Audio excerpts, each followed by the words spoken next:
गोदी मीडिया मत बनिए, गोदी मीडिया मत बनिए। नहीं नहीं सर, मैं गोदी मीडिया नहीं। मत बनिए। मोदी तो इतने कमज़ोर प्रधानमंत्री हैं कि देश के इतिहास में शायद कोई प्रधानमंत्री इतना कमज़ोर नहीं हुआ। इतने कमज़ोर प्रधानमंत्री को तो हम कोई अपने मुकाबले में रखते नहीं। हाँ, बेईमानी कर रहे हैं, लूट रहे हैं, संवैधानिक संस्थाओं को बर्बाद कर दिया है। आप चुनाव में मैनेज ईवीएम को, चुनाव में हर चौथा वोट भाजपा में शिफ्ट करके आप ईवीएम के गलत गिनती को देकर देश का लोकतंत्र लूट रहे हैं। पश्चिम बंगाल नहीं बन पाएगा उत्तर प्रदेश में जब इंडिया अलायंस लड़ेगा तो पश्चिम बंगाल नहीं बनेगा। 2027 का ब्लूप्रिंट तैयार हो गया है। इंडिया गठबंधन की बैठक के बाद से जिस प्रकार से सियासी सरगर्मी तेज हो गई है, इसको लेकर कहीं ना कहीं भाजपा के अंदर भी जो खलबली मची हुई है। इस समय हमारे साथ मौजूद हैं लोकदल के राष्ट्रीय अध्यक्ष सुनील चौधरी जी। सर, सबसे पहले बहुत बहुत स्वागत है आपका। अभी जिस प्रकार से आप लोग ईवीएम पर सवाल उठा रहे हैं, विपक्ष कहता है जहाँ पर जीतते हैं आप लोग वहाँ पर लोकतंत्र आता है, लेकिन जहाँ पर हार होती है वहाँ पर ईवीएम पर सवाल, क्या जवाब देना चाहेंगे? देखिए, जवाब ये देना चाहेंगे कि हम ईवीएम पे सवाल इसलिए उठा रहे हैं कि आप वीवीपैट की पर्चियाँ नहीं गिन रहे। हमारा मानना है कि अगर वहाँ वीवीपैट की आपने पर्चियाँ लगाई हैं और उसमें कागज़ भी खर्च हो रहा है, तो देश का लोकतंत्र में विपक्ष की सच्ची वो कहें आस्था रहे, जनता की आस्था रहे, इसके लिए आप 10 घंटे और लगा के उन वीवीपैट की पर्चियों को गिन दें। किसी को दिक्कत नहीं है, दूध का दूध पानी का पानी हो जाएगा। आप चुनाव में मैनेज ईवीएम को, चुनाव में हर चौथा वोट भाजपा में शिफ्ट करके आप ईवीएम के गलत गिनती को देकर देश का लोकतंत्र लूट रहे हैं। वीवीपैट की पर्चियाँ नहीं गिनवा रहे, गिनने के नाम पे पश्चिम बंगाल में लोगों को पीट पीट के भगा रहे हैं, कार्यकर्ताओं को, और फिर आप कह रहे हैं देश में लोकतंत्र है। तो लोकतंत्र तो है नहीं देश में जिस तरह से चल रहा है। और इसीलिए कहा जा रहा है कि या तो वीवीपैट की सारी पर्ची गिनिए या बैलेट पेपर पर चुनाव कराइए। कराएंगे तो अच्छा है, नहीं कराएंगे तो जनता सड़कों पे उतरेगी, और सड़क पे उतरने के अलावा जनता के पास कोई विकल्प नहीं है। जी। जिस प्रकार से इंडिया गठबंधन की बैठक हुई, आप भी उसका हिस्सा रहे। कहा जा रहा है कि विपक्ष जो है वो हमेशा मोदी बनाम पूरा गठबंधन तैयार करते हैं। कोई ठोस मुद्दा है या फिर बस बैठक करते हैं, ना नीति है ना नियत है? देखिए, मोदी तो कोई चीज़ ही नहीं है हमारे लिए। हमारे लिए देश का लोकतंत्र बचाने की ज़रूरत है। मोदी तो इतने कमज़ोर प्रधानमंत्री हैं कि देश के इतिहास में शायद कोई प्रधानमंत्री इतना कमज़ोर नहीं हुआ।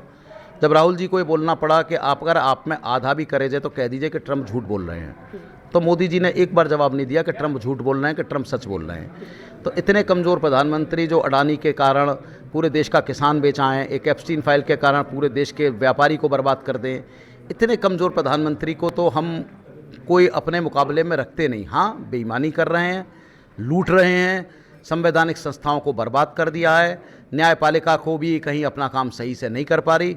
तो जब ऐसा होता है देश में, तो देश में अराजकता होती है, और वो अराजकता चल रही है। जितने समय तक चल पा रही है, जनता सड़कों पे उतरेगी। अगर नहीं बचेगा, और जब सड़कों पे उतरेगी तो दूध का दूध पानी का पानी तो होना ही है। जैसे वोट कटने की बात कही जा रही है, अभी एसआईआर का मुद्दा बहुत ज़्यादा उठा, बिहार में चुनाव हुआ, पश्चिम बंगाल में, लेकिन देखा जाए तो अभी स्मृति ईरानी का नाम भी वोटर लिस्ट से कट गया। इस पर क्या कुछ कहना चाहेंगे? देखिए, जब आप करेंगे दूसरों के साथ तो कहीं ना कहीं गलती से आपके साथ भी हो ही जाएगा।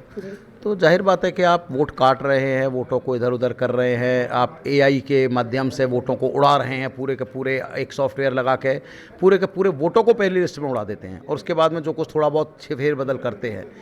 तो देश को जिस तरह से राहुल जी ने कहा कि पूरा आपने देखा कि किस तरह से ब्राज़ील के मॉडल तक को वोटर लिस्ट में शामिल किया गया है। बाहर से सॉफ्टवेयर से आप वोटर लिस्ट को बढ़ा रहे हैं, असली लोगों को काट रहे हैं, बाद में उनको कैंपों में रखेंगे। अभी तो ये भी चलेगा कि जिन लोगों के वोटर लिस्ट में नाम नहीं है, जिनके पास राशन कार्ड नहीं है, उन्हें कैंपों में रखा जाएगा। हो सकता है उनको ज़िंदगी भर जेल में रखा जाए या किसी अलग देश में भेजा जाए। तो ये सब जो कुछ कर रहे हैं, देश का लोकतंत्र को बर्बाद कर रहे हैं, देश को एक बर्बाद करने का काम कर रहे हैं। जिसने वोट डाला है, आप उसको सब पर्चियाँ 28 लाख लोग अपने कागज़ दे रहे हैं, आप उसको नहीं मान रहे। अब ठीक है, आज आपके पास में वो कहते हैं एक तरह से अराजकता करने की ताकत है। जनता सब देख रही है, सही आने समय पे जवाब देगी। अच्छा, जैसा कि आपका जो चिन्ह है, चुनाव चिन्ह है, उसमें भी किसान जोतता हुआ किसान है।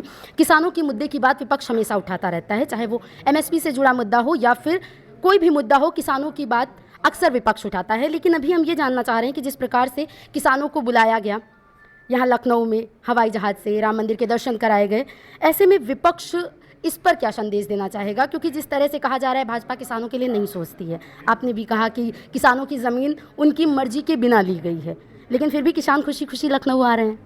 ये किसने कहा कि किसान खुशी खुशी लखनऊ आ रहे हैं? सर लखनऊ आ रहे हैं, दर्शन करने आ रहे हैं। हो सकता है कि उनको लेखपाल, उनको एसडीएम ज़बरदस्ती ढिल के ला रहा हो। ये किसने कहा कि आपसे खुशी खुशी आ रहे हैं? क्या आपने उन किसानों से उनकी इच्छाएं पूछी हैं? नहीं, वो तो अभी पहुंचेंगे तब पूछा जाएगा, लेकिन आप पूछिएगा कि कितने किसानों ने उनकी अपनी मर्जी से ज़मीन दी है, जी कितने किसानों ने जो ज़मीन दी है वो खाली एयरपोर्ट के लिए इस्तेमाल हो रही है, अन्य व्यापारिक प्रतिष्ठानों के लिए नहीं इस्तेमाल हो रही। ये जानकारी आप सब लीजिए ना पूरी तरह। विपक्ष आप कहना ये- गोदी मीडिया मत बनिए। नहीं सर, मैं गोदी मीडिया नहीं, मत बनिए। आप बिल्कुल। कम से कम देश के लोकतंत्र को बचाने के लिए थोड़ा बहुत YouTube में बिल्कुल अच्छी सर, चीज़ बिल्कुल सर, मैं बिल्कुल अच्छी चीज़ लाऊंगी, लेकिन देखिए किसान की बात हमेशा विपक्ष उठाता है। 27 का चुनाव है, 29 का चुनाव भी नज़दीक है, क्या आपके पास कोई ठोस रोड मैप है किसानों के लिए? अरे बिल्कुल ठोस रोड मैप है, किसानों का दल है। सर जनता जानना चाहती है। नहीं, जनता नहीं, किसान जानते हैं कि एमएसपी 24 घंटे के अंदर इंडिया अलायंस दे देगा। जिस दिन इंडिया अलायंस की सरकार बनेगी 24 घंटे के अंदर ही एमएसपी का अधिकार दिया जाएगा।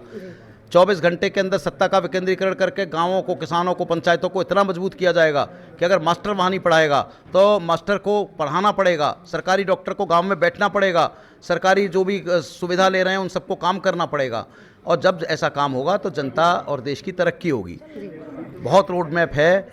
पेट्रोल डीजल इंडिया गठबंधन की सरकार आएगी तो आज भी 60 रुपये में बेच देगी, 60 रुपये में आपको लीटर को पेट्रोल दे देंगे। बहुत रोड मैप है। आखिरी सवाल सर, 2024 के चुनाव में जिस तरह से नेता कौन है इसका विकल्प नहीं रखा गया था, ये नहीं, अब विकल्प था, क्लियर नहीं था कौन है नेता। भाजपा हमेशा आरोप लगाती है कि नेता कौन है, नियत कौन है, ये नहीं पता चलता है। अभी कांग्रेस और समाजवादी पार्टी के बीच खींचतान की भी खबरें आ रही हैं। क्या सीट शेयरिंग का मुद्दा जो है वो तूल पकड़ता हुआ जिस प्रकार से दिखाई दे रहा है उस पर सहमति बन पाएगी? बिल्कुल कोई नेता की लड़ाई नहीं है। देश में नेता जो है इंडिया अलायंस के राहुल गांधी जी हैं, कोई शक नहीं है उसमें। राहुल गांधी जी देश को लीड करेंगे इंडिया अलायंस को। उत्तर प्रदेश में अखिलेश यादव जी करेंगे और कहीं कोई समझौता वो नहीं है, कहीं कोई दिक्कत नहीं है नेतागिरी में। हम लोग जनता के लिए लड़ रहे हैं और जनता के लिए लड़के देश को जीत के आएंगे। आखिरी सवाल सर, अखिलेश यादव ने जिस प्रकार से कहा कि पश्चिम बंगाल की तरह अगर यहाँ चुनाव हुआ तो ये आखिरी चुनाव होगा, इस पर क्या कुछ कहेंगे? नहीं होगा अखिलेश जी, बस आप बड़ा दिल दिखाइए, कांग्रेस को 50% सीटें दीजिए, इंडिया अलायंस को सबको समायोजित करिए। पश्चिम बंगाल नहीं बन पाएगा उत्तर प्रदेश। उत्तर प्रदेश में जब इंडिया अलायंस लड़ेगा तो पश्चिम बंगाल नहीं बनेगा। हम सब आपके साथ हैं, सारा देश आपके साथ है। पश्चिम बंगाल नहीं बन पाएगा, आप चिंता मत करिए और देश में आप उत्तर प्रदेश में जीत के आएंगे, आप बेफिक्र रहिए। तो ये थे हमारे साथ सुनील चौधरी जी, जिन्होंने किसानों के मुद्दों पर अपनी राय रखी और जिस प्रकार से उन्होंने कहा कि सीट शेयरिंग का मामला जो चल रहा है उसमें इंडिया अलायंस की यदि बात की जाए तो हमेशा नेता कौन है इसको लेकर क्वेश्चन मार्क लगा रहता है, लेकिन अब की बार यहाँ पर सुनील चौधरी जी ने साफ किया है कि राहुल गांधी ही इंडिया अलायंस के मुख्य नेता होंगे और उत्तर प्रदेश में उन्होंने अखिलेश यादव के मुख्यमंत्री के तौर पर अपनी राय रखी है। कैमरा पर्सन शिवानी के साथ मैं प्रतीक्षा, जनमन समाचार।